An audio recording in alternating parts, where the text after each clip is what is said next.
organizers. Can I carry on? This meeting is being recorded. I guess that's a yes. I'll carry on. Thank you, Cam, and welcome.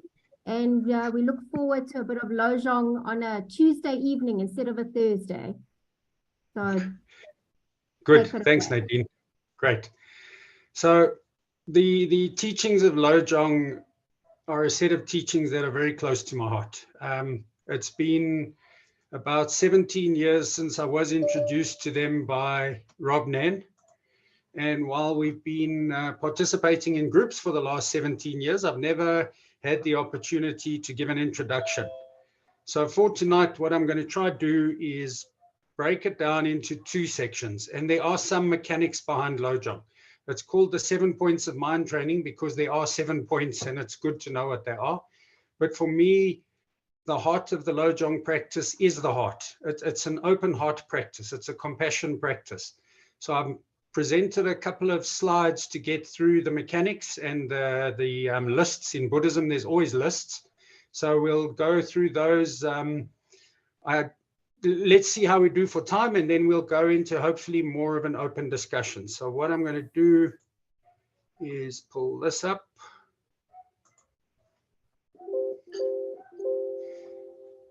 Okay, and then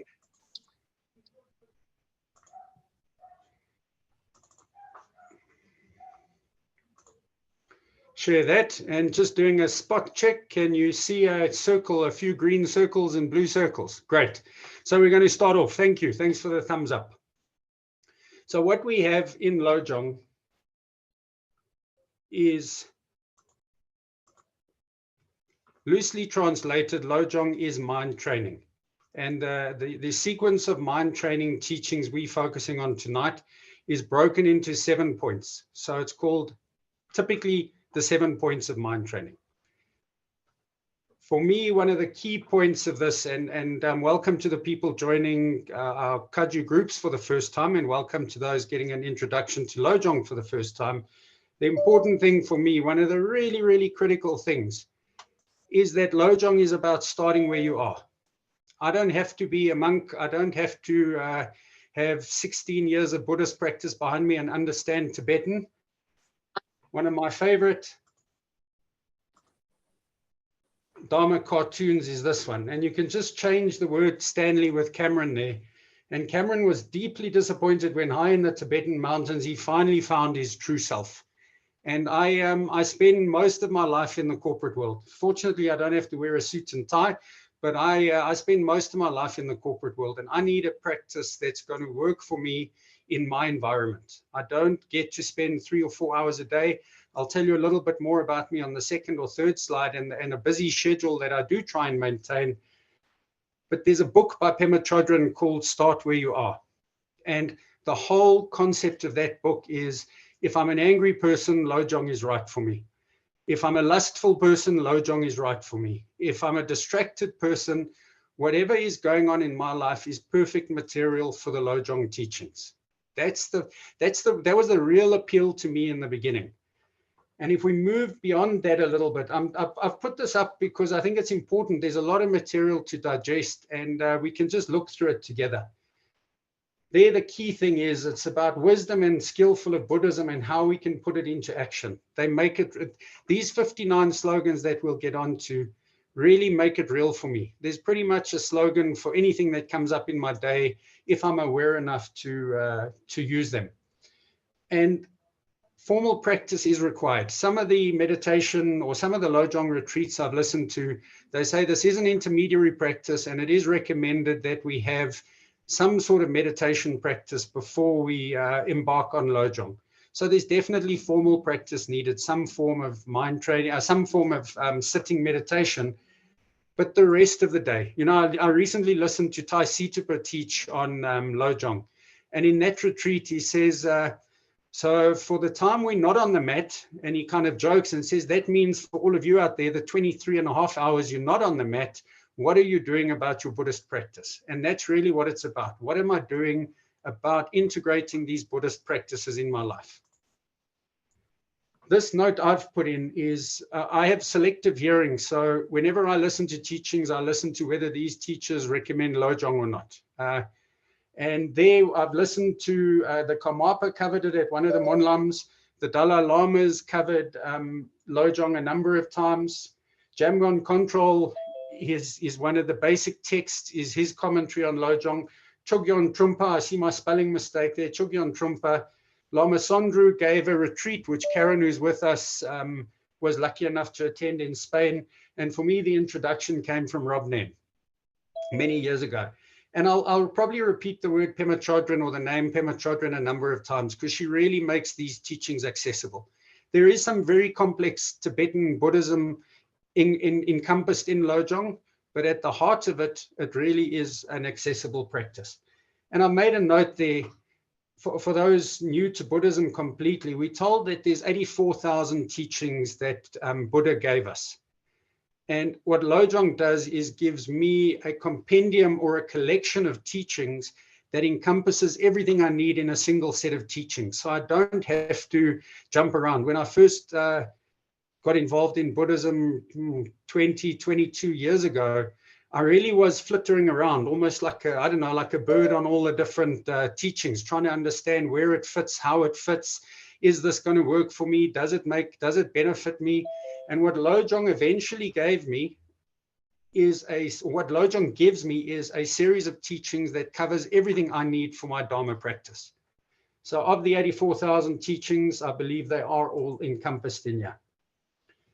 So making a note there, that's how I got started 17 years ago. Rob Nen gave a retreat, and in Randburg in 305 Long Avenue, for those that were around back then, I took interest in it and I got involved. There have been a number of Lojong groups at Randburg. It's probably the fourth or fifth group that we're moving with now, but this Thursday group that we're busy with definitely has the most energy and traction, and I can date it by saying it was pre-COVID. So I would guess that we've been going about 5 or 6 years now as a study group, and that's how we keep going. And then my last bullet, and then hopefully we can get on to some more general discussion on these topics, is the teachings add value. I am 50 years old in 3 months, so I'm nearly there. I am an executive in a global company. I put that only there to note that I have a busy life. I have a busy work life. I've got a big team in terms of the people that report to me across Africa and Europe.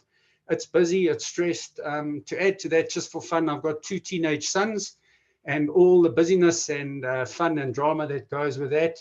And there's other activities I'm engaged in. My life is busy, and circling around, this is why I need a teaching and a series of teachings that fit a busy life. So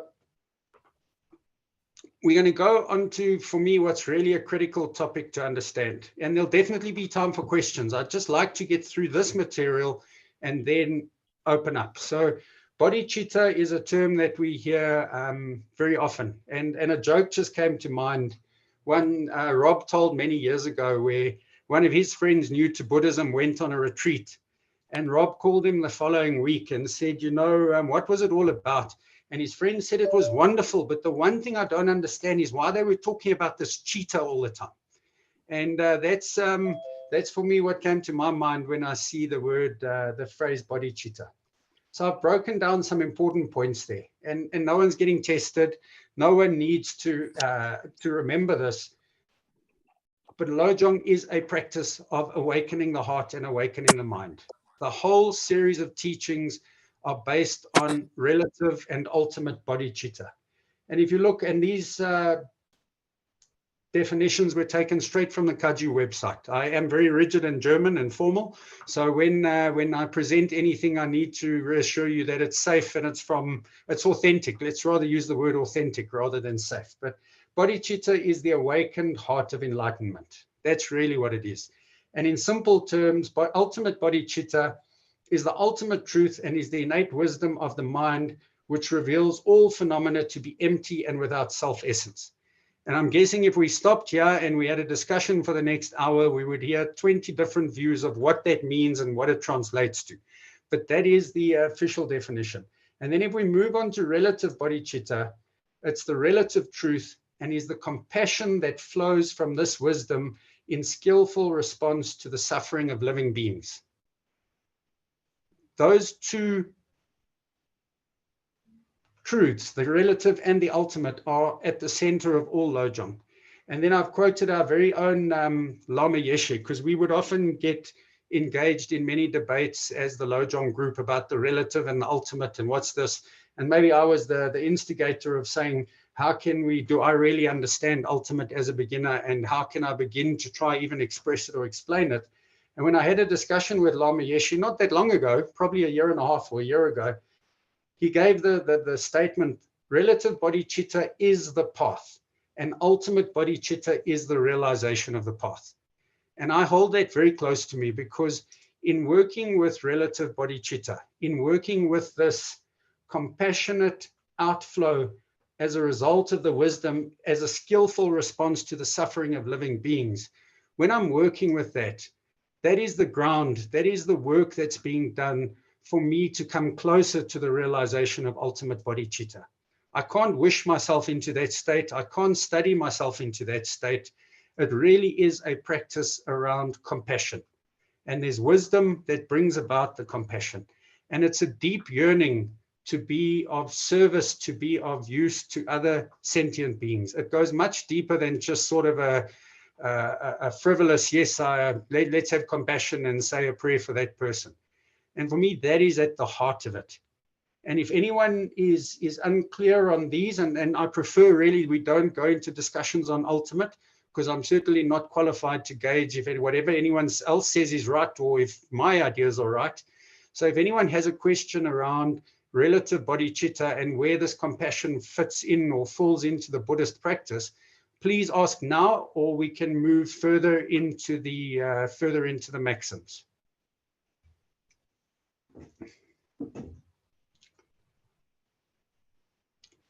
Okay, I'll take that as a go-ahead. So taking a deep breath and we move forward. Here we get on to the mechanics, the lists. Anyone involved in, I don't know about other Buddhism, because I've only ever studied Kagyu Tibetan Buddhism, there's always lists, and lists of the things we encourage to do, lists of the things that are beneficial. In this case, what we have is a list of practices. And I'll leave that up there for a moment so that you can have a look through the 7 points. And there where you see I've put relative and ultimate, for each of these, there are instructions on using relative and ultimate bodhicitta to engage in these 7 points and the maxims that relate to it.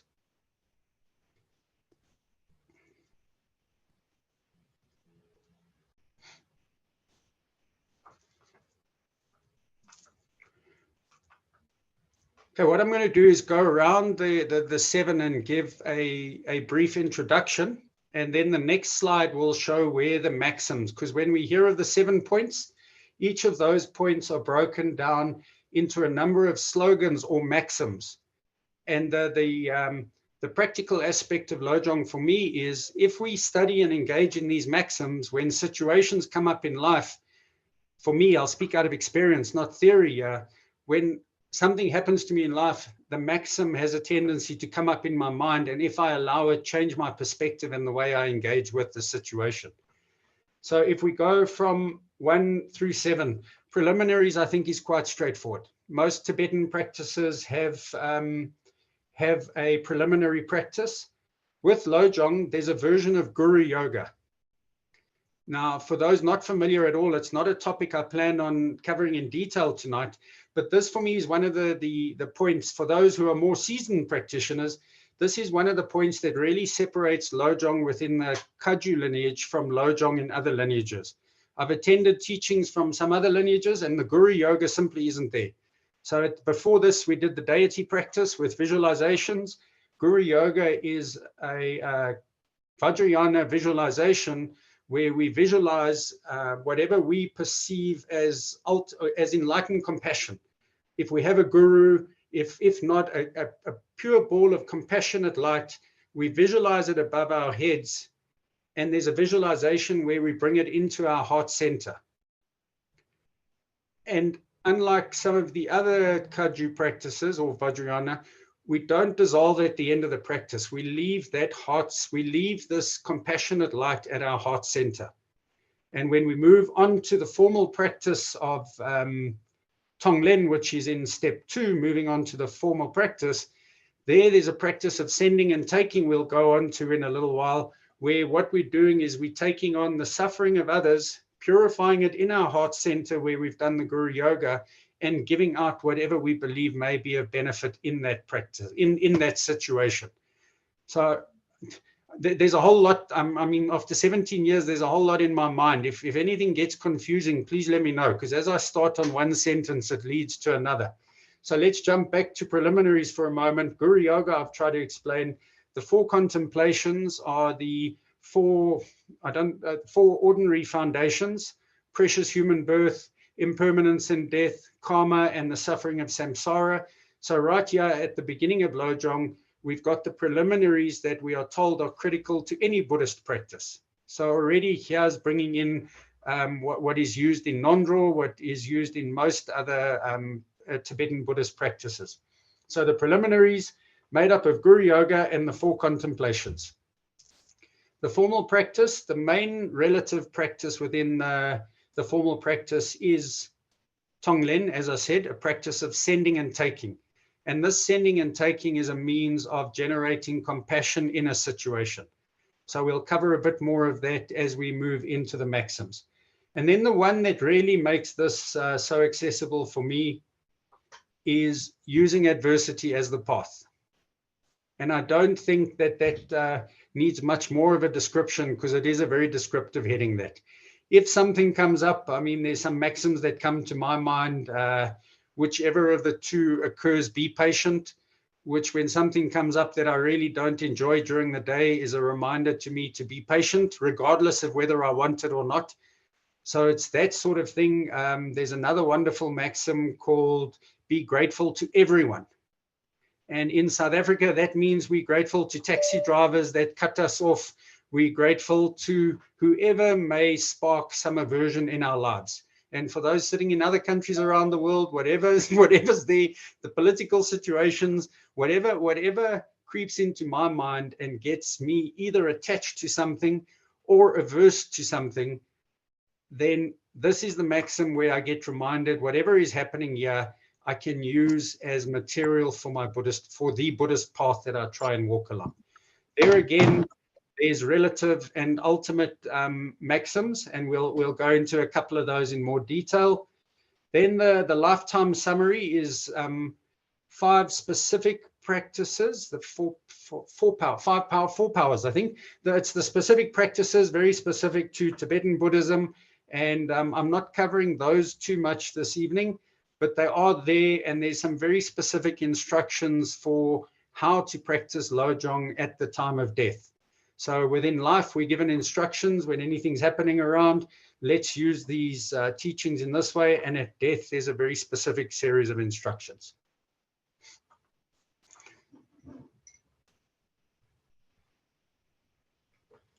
Then we move on to point 5, which is the yardsticks or the measures. So the commentary here is, what is the point of trying to what is the point of engaging in these practices if we don't get an idea about whether we're progressing on the path? And even the progress is a debatable word, because one of the maxims in Lojong is abandon all hope of fruition, which is a very interesting one in the Western world. But for sure, there's a series of maxims on how we measure our progress on the path. Then number 6 is commitments that we make, and these are internal commitments. I mean, these are commitments we make to ourselves. And point 7 is the precepts or guidelines. So a very brief summary there. We'll go on to more detail now. But is there anyone that's battling with any aspect of this, or any questions or points that you would like clarity on?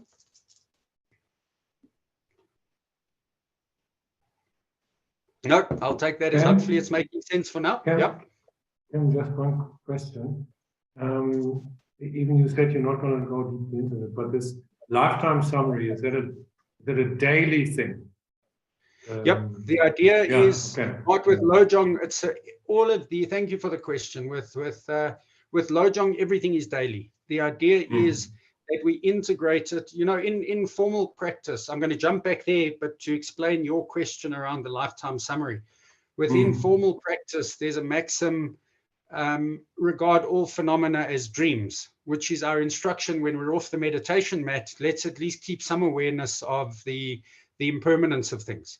So the same with the lifetime summary. Whatever there is in Lojong is something that we can take with us every second, every minute of the day. It's not something we do in the shrine room and leave behind. Okay, thanks. Okay, good, thanks. And then the map that I use as a study guide almost, and we use as a group, but I chose not to put it up there because it can look a little bit too confusing if you're not familiar with it. Those are the same 7 points.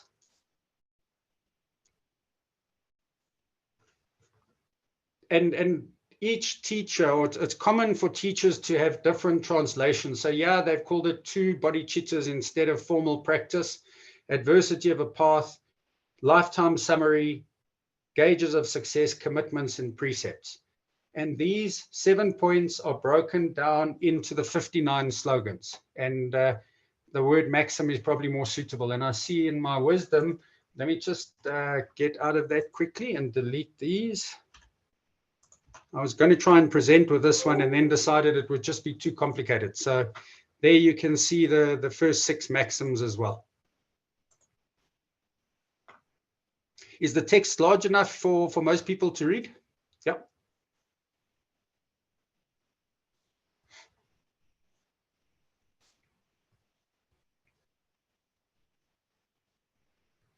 And March, you'll see under lifetime summary where you questioned is practice the 5 powers, the condensed heart instructions.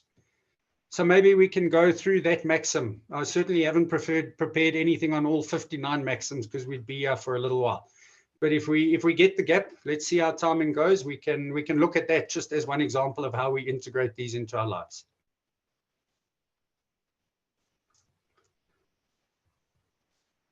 And one point that I know I cover in one of the next slides as we get to the end of this really theoretical part. If you look at if I could ask you, please just have a look at point 19. All the Buddha's Dharma converges on a single point. And the more common translation for that is all of Buddha's Dharma agrees at one point. And it goes on to say, and that point is the importance of diminishing self-cherishing, the self-cherishing mind. And for me, that is again a concept that's central to Lojong. But what we're told in these commentaries by the masters is that any Buddha Dharma that doesn't serve to reduce our ego clinging, our self-cherishing, is either not Dharma or it's not being applied properly. And that point there, that sneaked in at point 19 over there, for me is really the critical thing. And maybe as we start getting to more the heart of the practice, we'll click. And anyone who needs this, I'll give my email address in the chat, and I'll happily send out whatever material we're looking at here if you have any interest. Again, I'm passionate about this stuff. I've got Lojong folders on my work computer, my home computer, my phone. So I've got a lot of material for anyone who is interested. So let's just keep in mind that maxim there, all the Buddha's Dharma converges on a single point. And there's what we should be doing is skillfully and vigorously directing all Dharma at ego clinging. And we will get onto a definition of ego clinging, because I think this is one of the things that we potentially can get hung up or confused in the West. I think Freud did a whole lot of writing on ego, and there's so many definitions of ego. What we're talking about here is ego clinging, or specifically self-cherishing, the self-cherishing mind. So Shantideva in the Entering the Way of Awakening writes, what troubles there are in the world, how much fear and suffering there is. If all these arise from ego clinging, what will this great demon do to me? And he also goes on to write, for hundreds of lives in samsara, he has caused me trouble.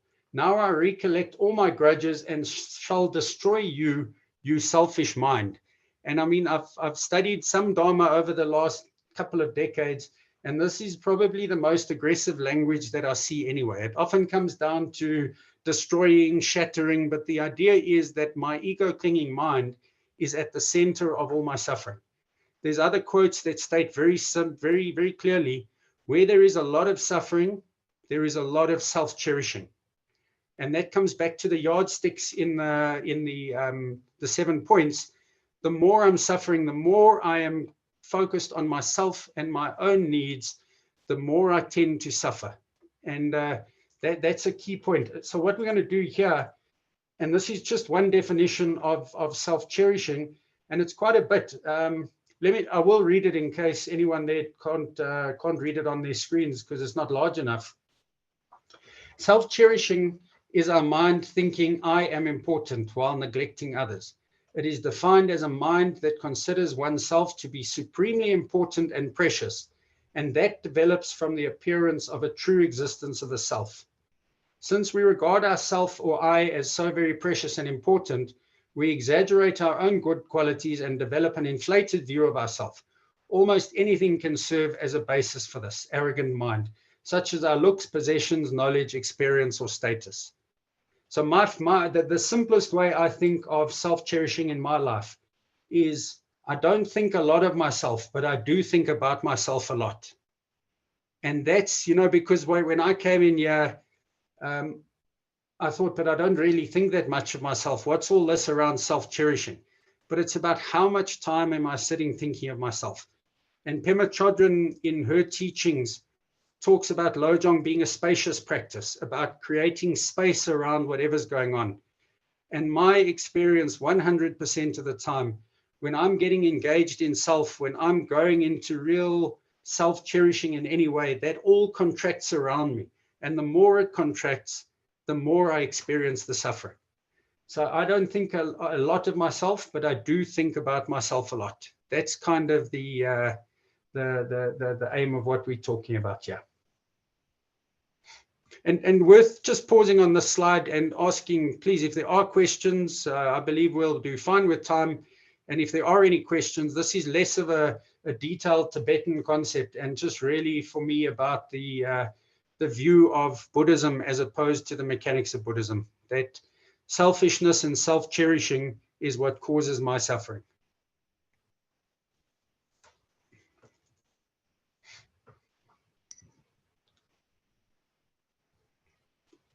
Okay, if we don't have any questions, we'll move on. Now we'll get to the point, and I have asked some of the members of our Lojong group to join, so thank you kindly to those who have. I really hope that we can engage in some discussion around the maxims. I think this is my last slide. Yep. So I put some up here as examples, and Mart's already given me a question, so even though I didn't have point 4 up here, what I'll do is I'll open up the literature that we use as a basis for the study, and it'll show you the format and how we go through it as a group. But here are maxims, and I've chosen one each from 1, 2, 3, 5, 6, and 7. Remembering that 1 is the preliminaries, 2 is formal practice, 3 is using path as adversity, 5 is yardsticks, 6 is commitments, and 7 is precepts. So I've chosen some of what I believe are the more accessible here so that we can have a discussion. And I've already discussed a little bit about first training the preliminaries. And part of the practice there is that as a preliminary to each Buddhist practice that we do, each Dharma we engage in, we do the Guru Yoga. The instruction is that specific, and there's a detailed instruction for how to do this Guru Yoga, but it says at the start of any practice, we do the Guru Yoga, and then it goes on to the 4 contemplations, where it doesn't list it exhaustively. It says there's a lot of material on it, but as part of what we're doing here, let's engage in those 4 preliminaries. And in my understanding, everything I've given you up until now has been from a book, and I'm very happy if you could engage or if you understand any of it. But what I've experienced here is if we look at that first preliminary and we just take karma as one example, when I get further down to a maxim like 3.2, drive all blame into one. If I don't have an understanding of karma, even a basic understanding, I'm not going to get the concept of why is the difficulty I'm experiencing right now my fault. Fault is the wrong word, but how can I take responsibility for the problem that I'm experiencing? If I have even a basic understanding of karma, then I can understand that this is my negative karma coming into fruition, and maybe this becomes something workable for me rather than something I fight. And if we look at a maxim like in post-meditation, become a child of illusion. If I don't have an experience or some understanding of impermanence and the way everything is constantly changing, what does this mean to become a child of illusion? Because for me, the world is very solid. So I use the word often when I talk about Lojong, the genius. It's the genius of the way this series of teachings has been put together that leads from one into the next, into the next. And I don't think there's any books that highlight it that way, but it's been my experience that I don't want to use the word deeper, but the more I study them, the more links I see between these maxims and other Buddhist teaching.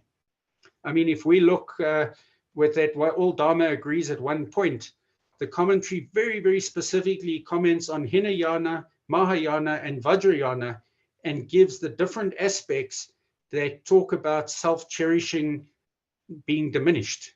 And that's where this instruction comes from. All Dharma agrees at one point. That means all three vehicles, everything within Buddhism. And there again, for me, is the genius of Lojong. So if we look through, first training the preliminaries, and then sending and taking should be practiced alternatively. These two should ride the breath. What I'm going to do is just swap screens, and I'm going to go to the one Martin discussed. So this is the reference text that we use. And I got permission from all websites before I copied this material, just to be clear. There's no plagiarism involved. In those days, all of this material was shared on one website, and I emailed the administrator and said, can I put it into a document for using as a study group? And they gave us permission. Since then, that website was hacked so many times, they've taken it down. But if we look here, life and death, a summary of the 4 essential instructions. We'll go to page 43.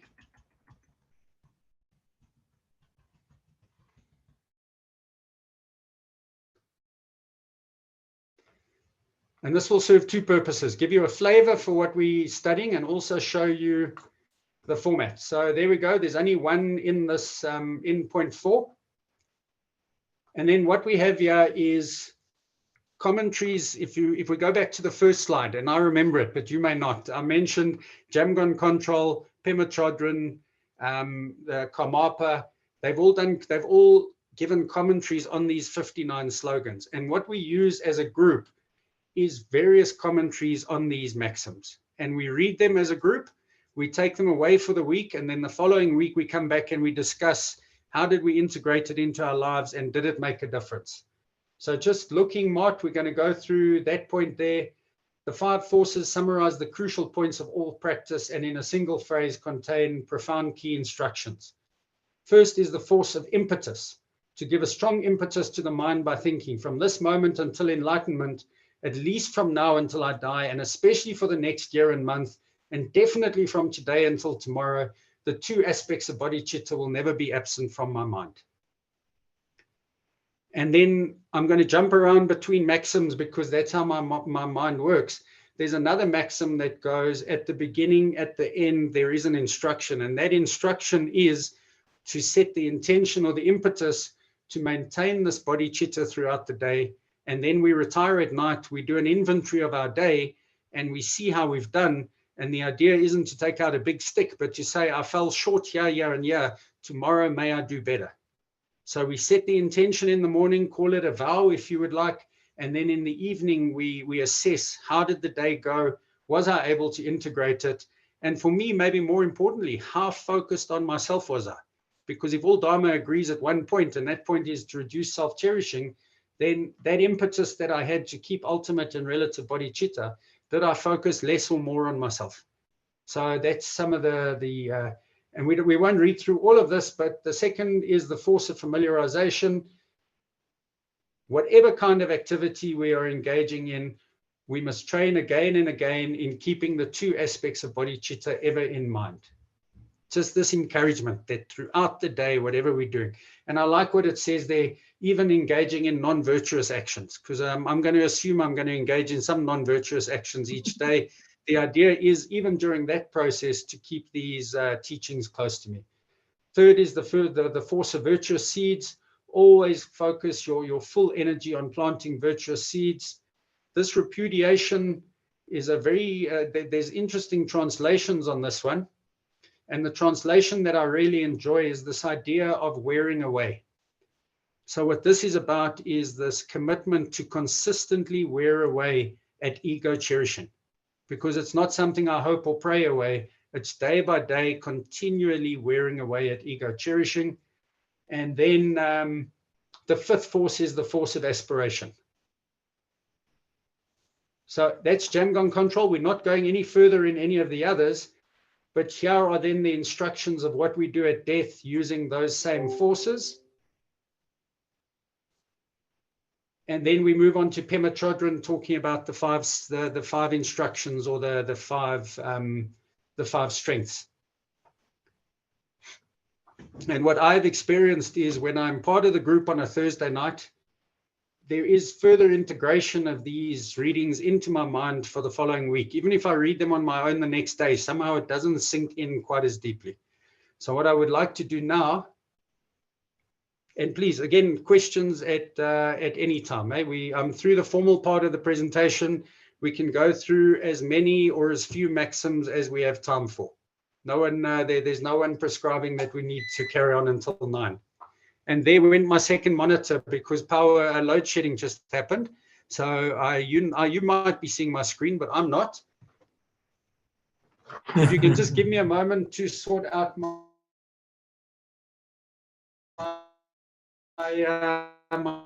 technology, yeah.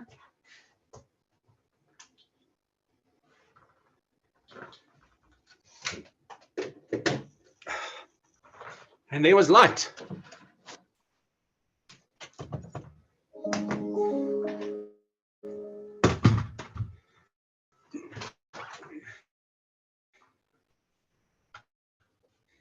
Can you still see my screen, or should I reshare? No, I can see you.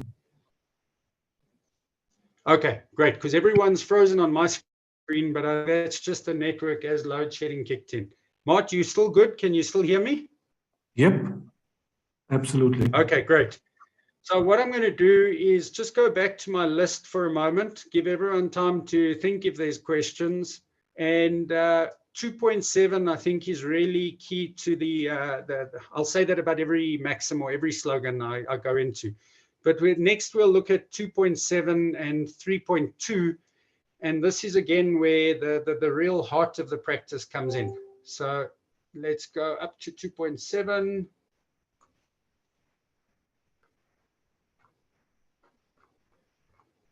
Oh, come on. That's 2.1. You're not sharing at the moment, Cam, no? Okay, okay. Let's hope everything's settled now. The inverter's on, everything's going. I'll share again.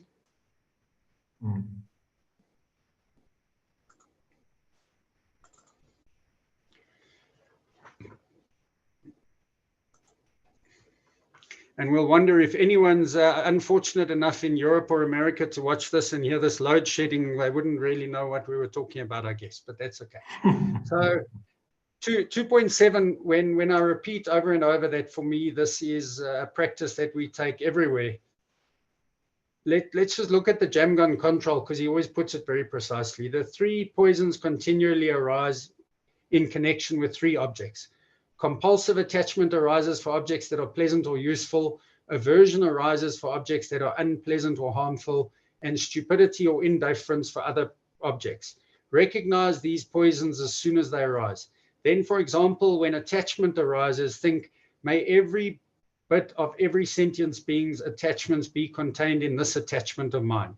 I'm going to repeat that, because for me, these are more than words. And if I was somehow to get these concepts across in a little way tonight, I think it would be beneficial. May every bit of every sentient being's attachment be contained in this attachment of mine. May all sentient beings have the seed of virtue of being free of attachment. May this attachment of mine contain all other disturbing emotions, and until they attain Buddhahood, may they be free of such disturbing emotions. Sure. Just give me a second. I expected I might have an issue with my generator. Have you got a problem? Okay, we'll have to leave it. I'll come out just now. Okay, so now the generator won't start, so we're even more in dark Africa. But let's continue here. So the idea here is, and at the beginning I said start from where you are. The idea here is that trouble is going to arise. I am going to become attached to something. I've got children. I get attached to their success and their failure. If I'll give a very simple example. If I'm not careful and I see someone else's child being more successful in whatever way you want to define, there's a human tendency here, and I may either be averse to the other person doing better or attached to how come my child can't do better.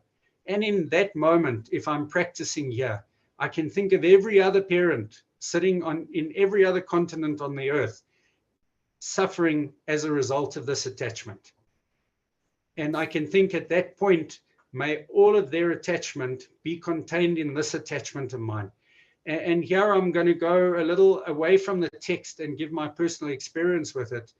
The Buddha taught that those three main mind poisons, attachment, aversion, and ignorance, these are the, I once heard a teacher call them the godparents of all of our mind poisons. Just about everything is contained in these three mind poisons. And if I become averse to something and I'm pushing it away and I'm pushing it away, that's feeding my ego cherishing. That's feeding my self-cherishing mind, because I don't want. And if through the practice of Tonglen, where I take on that suffering that everybody else is experiencing at that given time, for me, yeah, again, is the genius of, without me intentionally doing it, breaking down my aversion, because I'm not seeing this as something negative anymore. I'm seeing this as, well, this is coming up, but right now I can use it to still be of, if not a benefit to others, to cherish myself even less, or to cherish myself less, to reduce my suffering. And whatever situation comes up, I mentioned I'm in the corporate world. I can guarantee you there's many things that come up every day, whether it's losing business, whatever it might be, where there's a very human reaction that comes up about, but that was mine, what happened?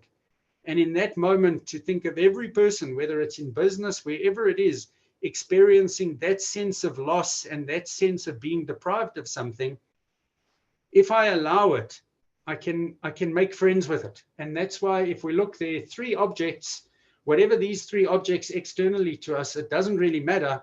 But in some people, they're going to give rise to attachment, aversion, or ignorance, which are the three poisons. And if I use this practice, I can turn those three poisons into three seeds of virtue, which will again reduce my self-cherishing and make me of more use to other people. So there, I've said it about a number of them, but that's really at the heart of it. Sorry, I've got to get distracted here for just a minute. My boys are knocking on the door. I don't know if there's a problem out there. So the generator's not turning on. But just, you're going to have to live with it for the next hour. Yeah, that's fine. Okay, cool. Is Thanks. there I'm only being an hour? recorded here. Okay, so Okay. So now that both told me the generator's not working, we should be able to carry on for a while. So if we look to Pema Chodron, she says, yeah, the fifth instruction of all Buddhist teachings, and most explicitly of the Lojong, is whatever you do, don't try to make these unwanted feelings go away. That's an unusual thought. It's not our habitual tendency to let these feelings hang around. Our habitual tendency is definitely to try and make these things go away. And I'm going to risk another technology here, but a picture came across my feed today or this week that I think really sums this up so nicely. Is that one on the right screen? Can you see it? Yeah. And if you can't read the text, it says you can't get rid of your fears, but you can learn to live with them. And there's a young lady saying to her big, fierce-looking fear, would you like some more tea? And one of the reasons that this one is so relevant to me, on this maxim, or on this series of maxims, there's a teaching where Milarepa, who's one of the lineage holders in our lineage, he went out on a walk. And when he came back, the story goes that his cave was inhabited by these demons, and just see the demon as you did in the previous cartoon. And the teaching goes on that at first he tried to be very kind to them. At first he tried to kind of talk them to going out, and that didn't work. Eventually he sat up above them and started lecturing to them about Buddhist principles, and that didn't work either. And then when he got really frustrated, he resorted to some good old violence and tried to force them out. You know, that mind, that thinking mind of, well, these negative mind states shouldn't be. I'll only think positive thoughts. You know, that whole mind state, and that didn't work either. And the story goes on that eventually he just sat in the cave and welcomed them all. And all except one of them disappeared as soon as he opened up to them. And the story goes on, one stayed behind, and in brackets, we all have that one. And eventually he opened this demon's mouth and put his head in, and the demon disappeared. So it's this idea of making friends with those parts of ourselves that we've seen as unwanted for so long. Again, for me, at the heart of the Buddhist teachings. And then I said we would go on to just doing a check-in. Is this still making sense? Have I got some focus?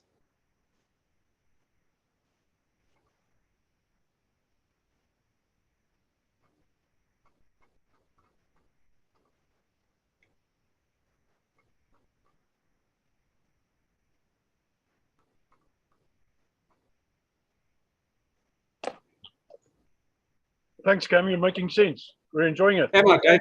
Thanks. Yeah. Thanks for confirming. Then the next maxim, which for me typifies Lojong, is drive all blame into one. And you'll see that the two quotes I used on self-cherishing came from this teaching. But if we just read that one paragraph, whether you are physically ill, troubled in your mind, insulted by others, or bothered by enemies and disputes, in short, whatever annoyance, major or minor, comes up in your life or affair, do not lay the blame on anything else, thinking that such and such caused this or that problem. Rather, you should consider, this mind grasps at a self where there is no self. From time without beginning until now, it has, in following its own whims in samsara, perpetrated various non-virtuous actions, and all the sufferings I now experience are the result of those actions. No one else is to blame. This ego-cherishing attitude is to blame. I shall do whatever I can to subdue it. Now, I think it's maybe quite a radical concept, especially I think there's a couple of people on here who are reasonably new to Buddhism. And this can be, I've heard it called swimming upstream. You know, it really is counterintuitive compared to the rest of what I perceive as our society, where you only have to open a news website to see how everyone is blaming everybody else for all their problems. But this is really about taking it on. And I mentioned earlier, I've been on this Lojong path for a while, and I can tell you how many times I still blame other people for my problems during the day. But if I have just that little bit of awareness with me, then I can come back to this concept of whatever is happening, I'm exactly where I need to be. This is the situation I need to be in, and let me work as skillfully as I can. Now, if you ask those teenage children out there that just walked in here, how often do I get that right? And how frequently do I end up screaming and shouting at them anyway? In no way am I claiming to be any black belt on this maxim. But the reality is that I do have some fundamental understanding that the problem is my ego-cherishing attitude. You know, one of the maxims we read recently said, you can tell when I can tell when I'm engaged in ego-cherishing because I start getting irritable because things aren't going my way.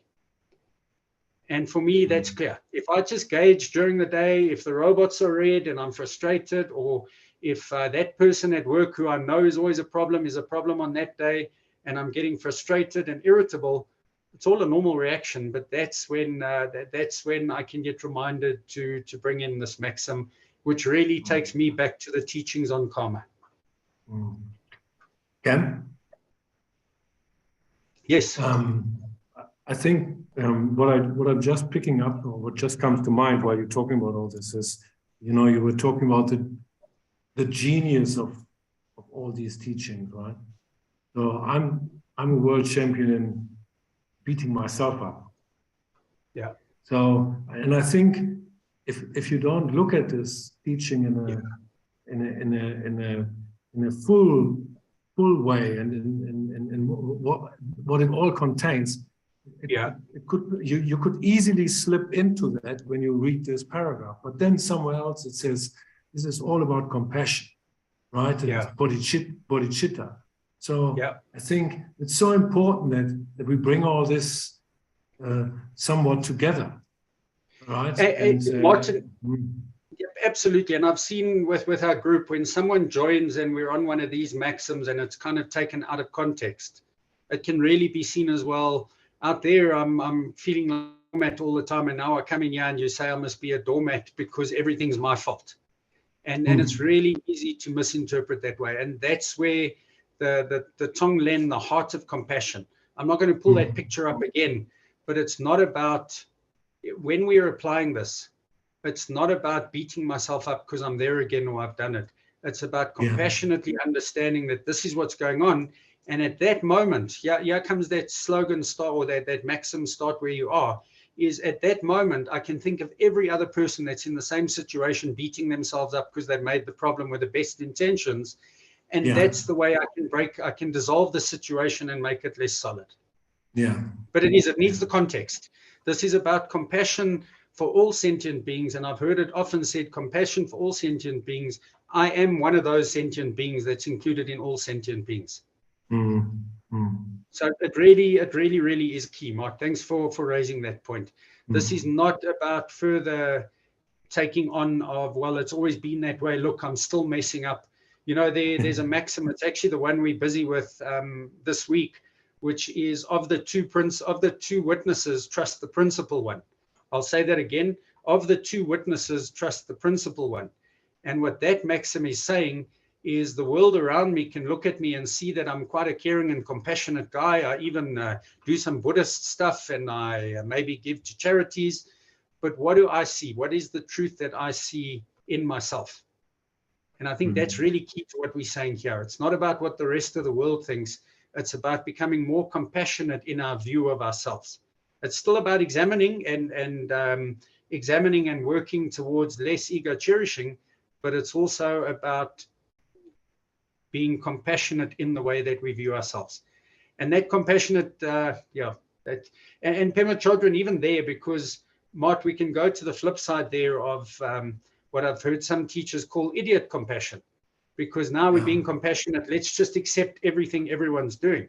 And one of my favorite Lojong stories that's quoted in one of the books is from Pema Chodron. And she says, you invite a friend to come and live with you. Or let me make it singular. I invite a friend to come and live with me.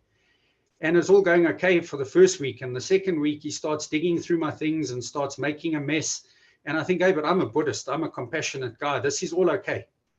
And then week number 3, he starts inviting his friends around and they start having a party. And I still think, well, I'm a compassionate guy. Those guys at the Buddhist center say I must have compassion for all living beings. And then in the 4th week, it's just a complete party and it's chaos. So what do? I go sit on the pavement, and someone walks past and says, what are you doing? And you say, well, I'm being compassionate. And for me, that's where wisdom and compassion meet, because there's the Lojong teachings are not about trying to smooth things over and avoid conflict. The Lojong teachings are about using wisdom and compassion in whatever may arise during the day.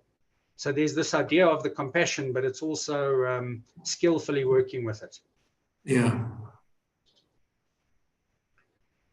Any of the other regular Lojongers want to comment on this one as I see which one we move to next?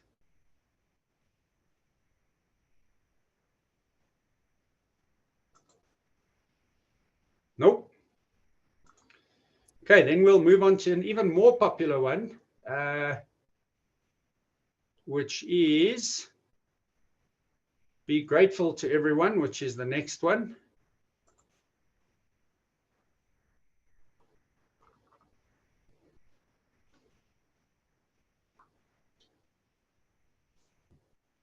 So here's a big statement again, be grateful to everyone. And I think maybe even the principles are quite common across a number of traditions.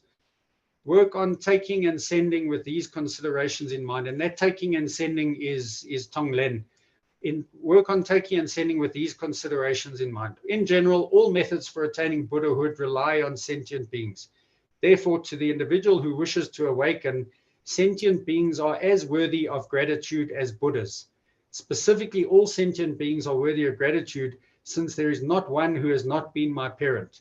In particular, all those who hurt me are worthy of my gratitude, since they are my companions and helpers for gathering the accumulations of merit and pristine wisdom, and for clearing away the obscurations of disturbing emotions and conceptual knowledge.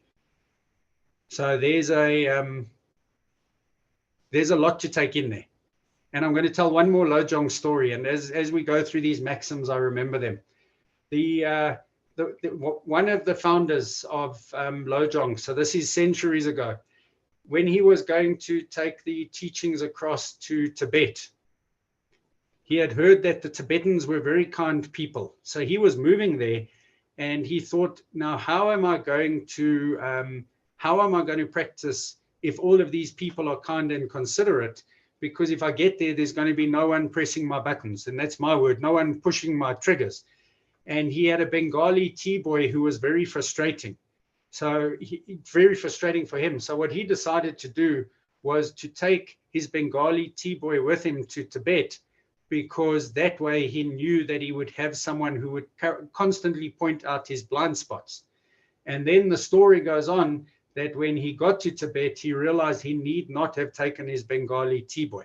So I hope out of context that story makes sense. But for me, from the forming of these teachings, it was about welcoming the obstacles on the path, because it's those very obstacles that point out my shortcomings or my mind poisons.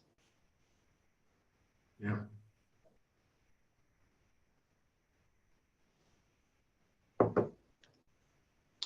Okay, let's see which one I had in mind next. We've been through a little about all Dharma agrees on one point, but we will go in a bit more detail now.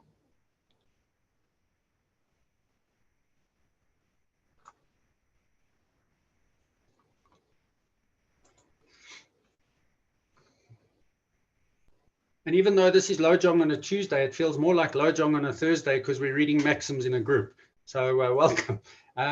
Since the purpose of all Dharma, and there's not very much vague about Jamgon Control as a really revered master, he's making the statement, since the purpose of all Dharma, both Mahayana and Hinayana, is simply to tame ego clinging, as you practice Dharma or work at mind training, ego clinging should decrease. If your efforts in Dharma do not counteract ego clinging, your practice is meaningless. That's, again, a very, very powerful statement. It doesn't say if I've memorized 7 pujas and I do 6 hours of practice a day, that's a good measure. It's saying to me, if my ego clinging is not diminishing, then the Dharma is meaningless. Since this is the one criterion that determines whether Dharma practice is effective or not, it is said to be the yardstick by which a Dharma person is measured. And please, again, encourage dialogue here. This is, especially for people newer to the Dharma, I think this is quite potentially quite a contradictory point.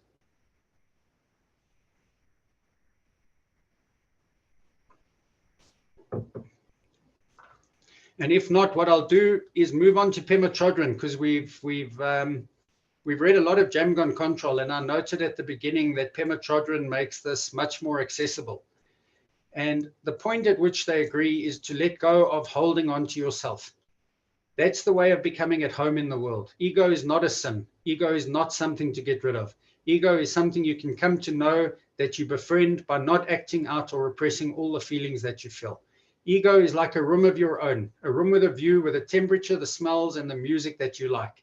You want it your way. You'd like to have a little peace. You'd like to have a little happiness. You know, just give me a break. But the more you think that way, the more you try to get life to come out so that it will always suit you, the more your fear of other people and what's outside your room grows.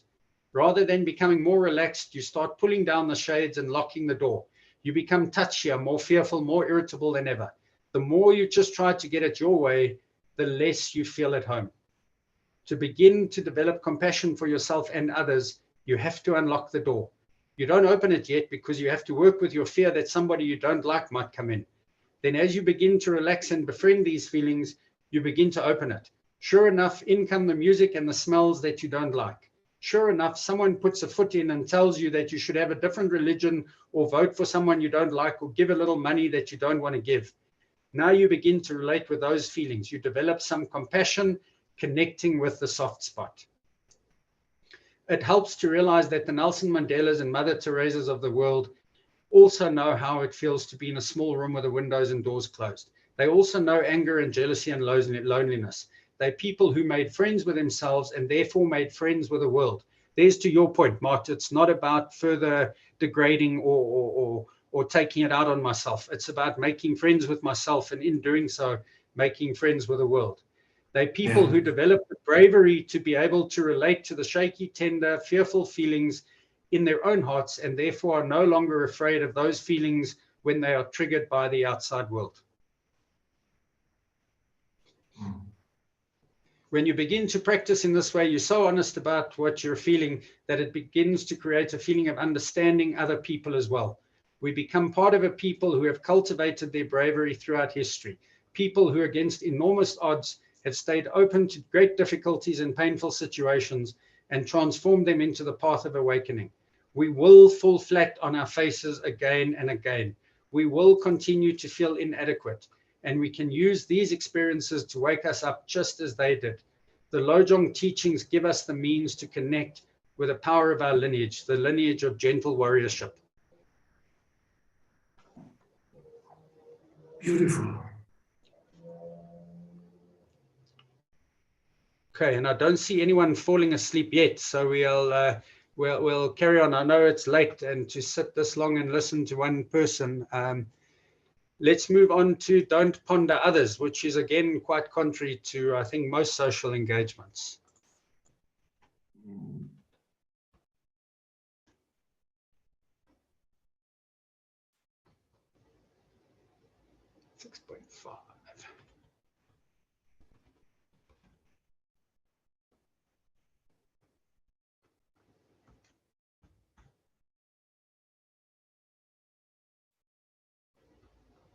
Ah. Come on. I do. There we go. No. That's 5. Yeah, that's 6.5. Okay, well, there's no specific order. Let's go on to one that's just as much fun. Give up all hope for results. Give up the hope of subduing gods and demons by meditating on mind training, or the hope that you will be considered a good person when you try to help someone who has hurt you.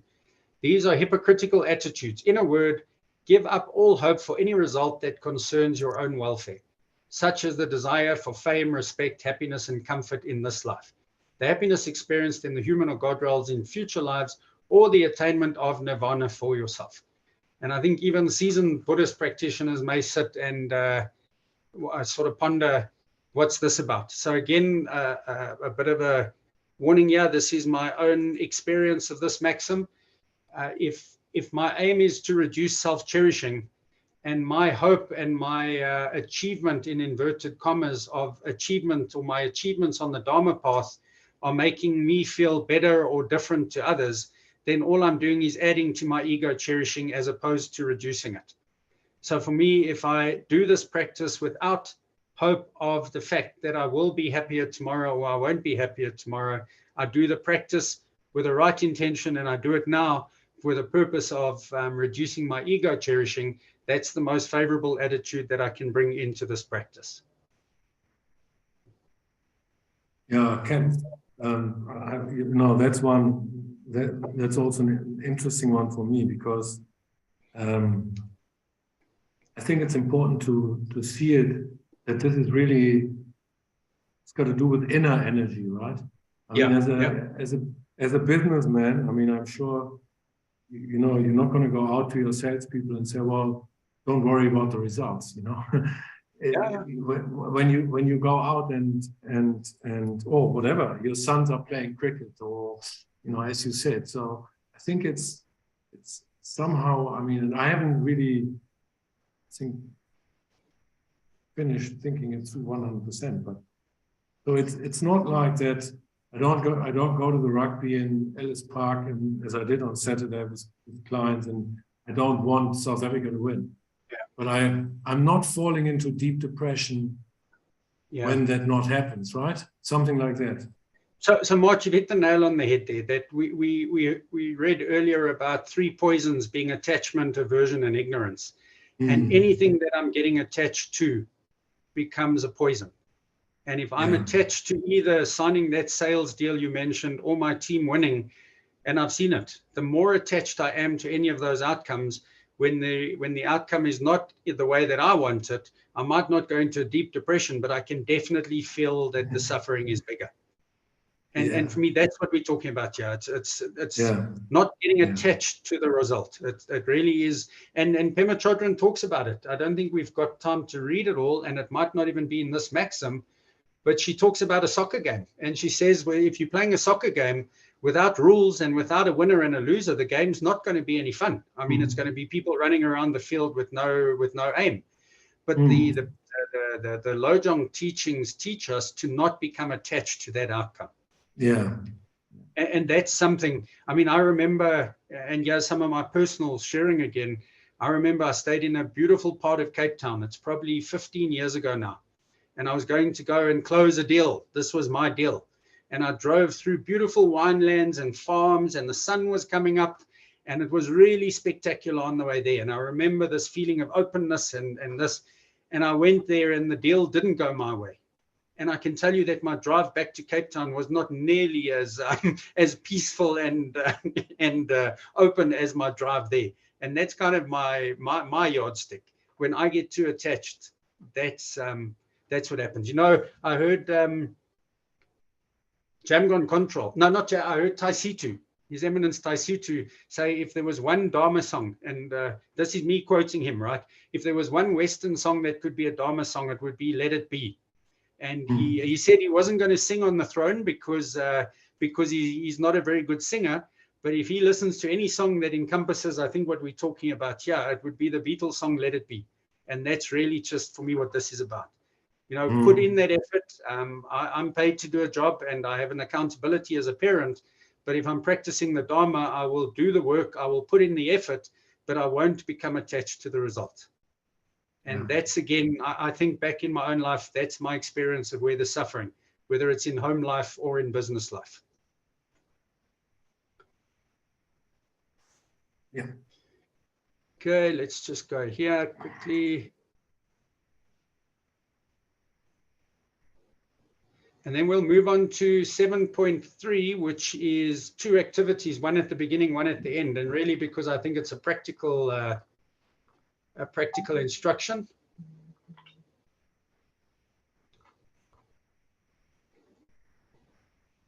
And even this one, as I'm going through them, no one knows what order I'm going through. This is one that my Germanic ancestry struggles a little with. Don't rely on consistency. And this, taken out of context, could really become confusing. But what it is I'm going to read it. It's short. A person who is consistent in his affairs doesn't forget the people who concern him, no matter where he is or how much time has gone by. When someone causes you trouble and has made you angry, you might never let go of that resentment. Stop it. Take a helpful attitude or action in response to someone who causes trouble. And this is really that consistency of something favorable that I perceive as favorable comes up. I want more of it. Something unfavorable comes up. I want to push it away. And this is encouraging me to try something different. And if you look at Pema Chodron's, here it is. The next is don't be so predictable.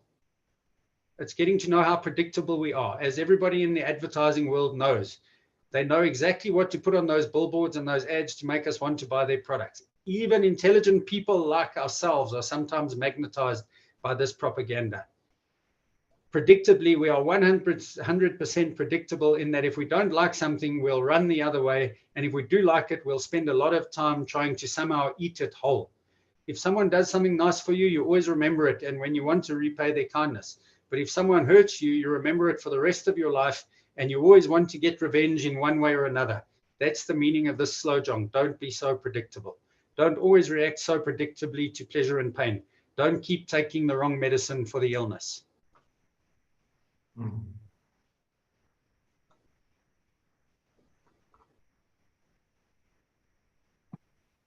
And there's another one. I mean, as I go through them, we could, let me speak in the singular. I could personally go through these for hours. Don't wait in ambush. What this is saying, if you are being predictable and someone has provoked resentment in you, don't wait around until they're in a weak spot and take them on. You know, one day you're in the middle of a big argument, very heated. He has just insulted you royally. At that moment, you bring the ace down from your sleeve and really let him have it. So this is about, even if I think I'm spiritual and I'm not going to make issue with a person in front of me, let me not hold on to it and wait in ambush with it. And these maxims were written 1,200 years, 1,200 years ago. So it means people's minds were the same 1,200 years ago. Whether that's a good or bad thing, they were waiting in ambush. They were filled with resentment. Mm.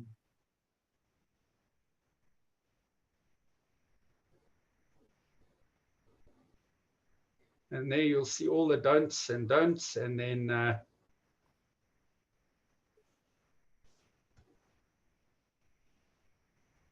So 7.3.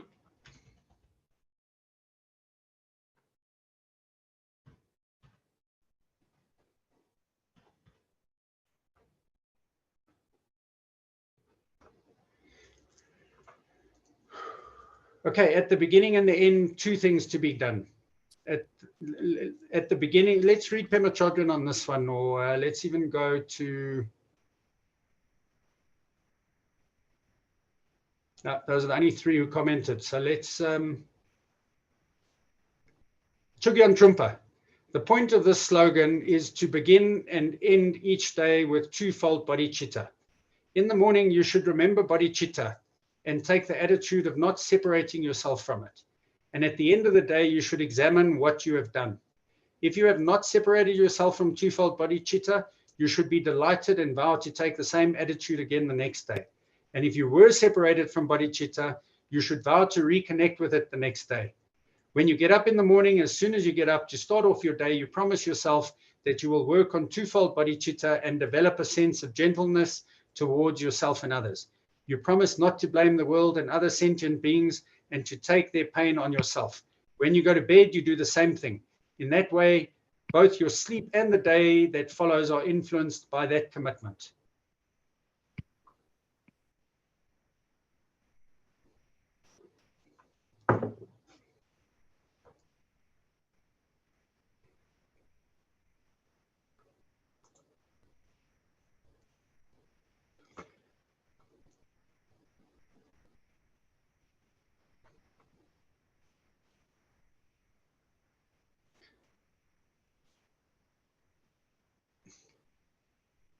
And here's my third favorite Lojong story. So for me, we'll end the formal part of this on this maxim because it's I enjoy this story.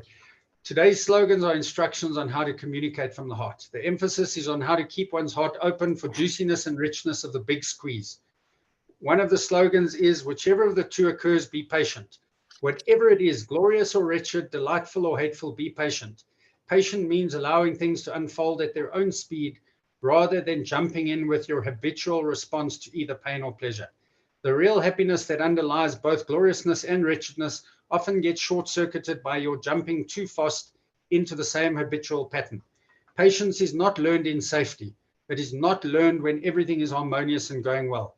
When everything is smooth sailing, who needs patience? If you stay in your room with the door locked and the curtains drawn, everything may seem harmonious. But the minute anything doesn't go your way, you blow up.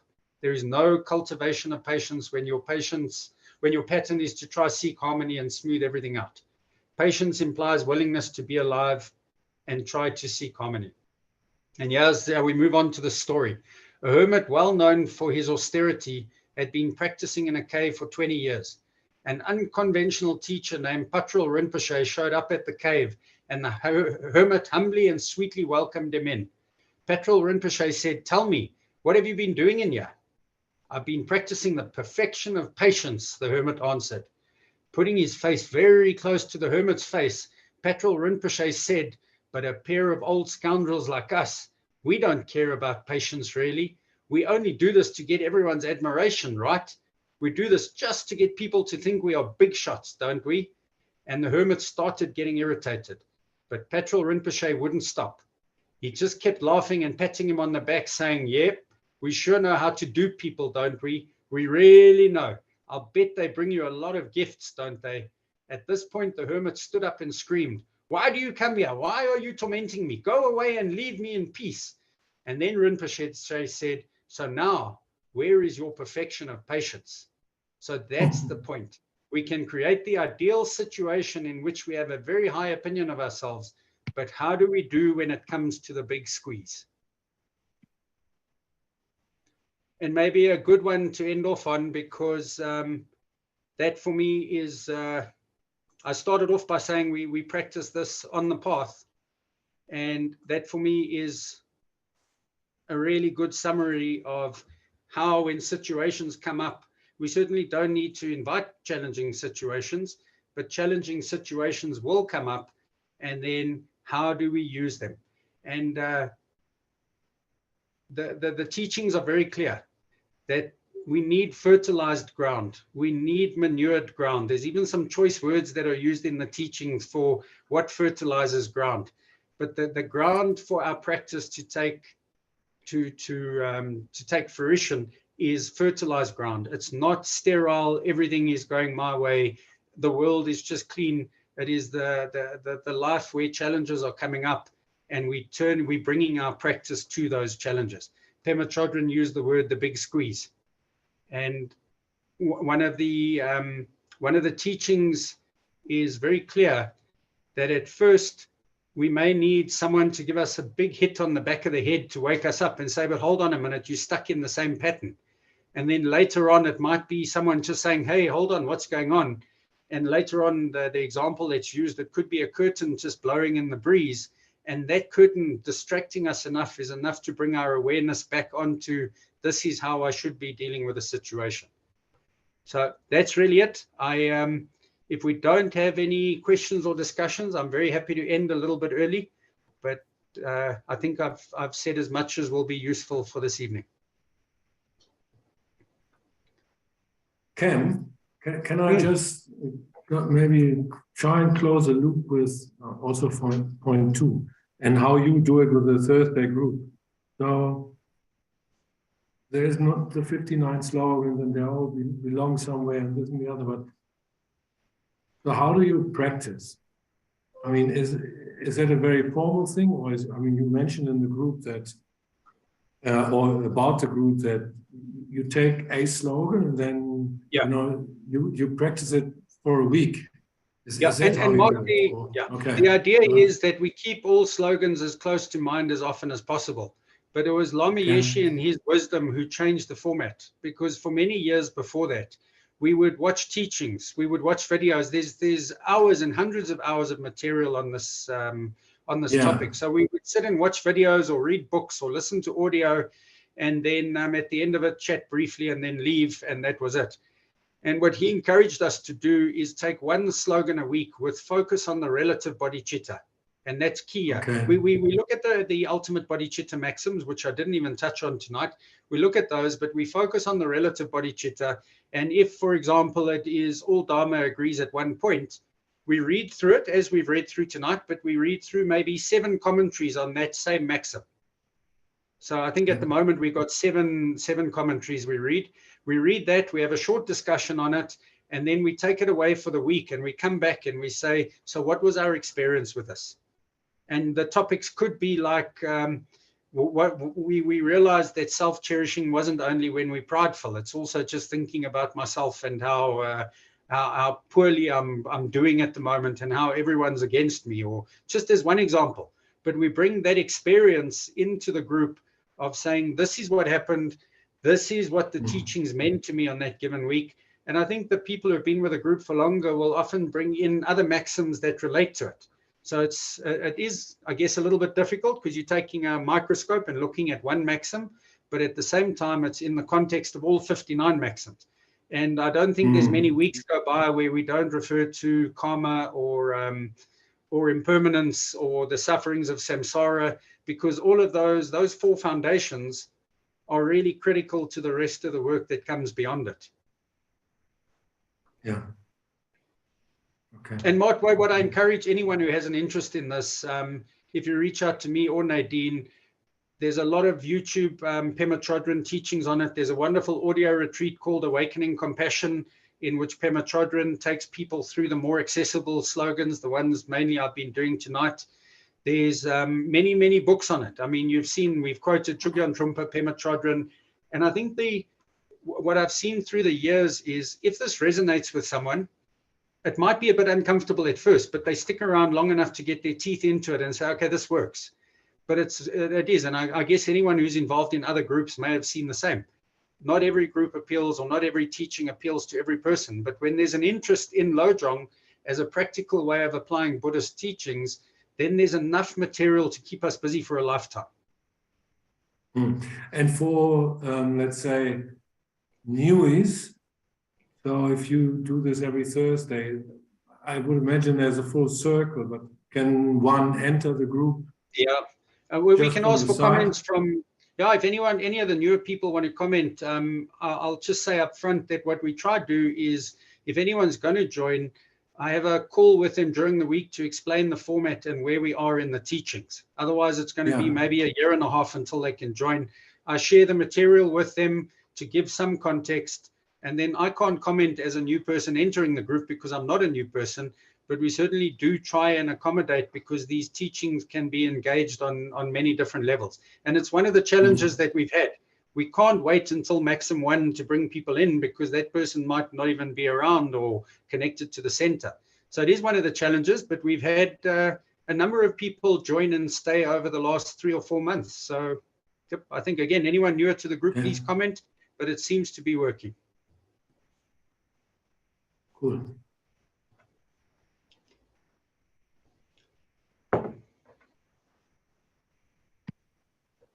Okay. Shall we wrap up this? I can go start a generator.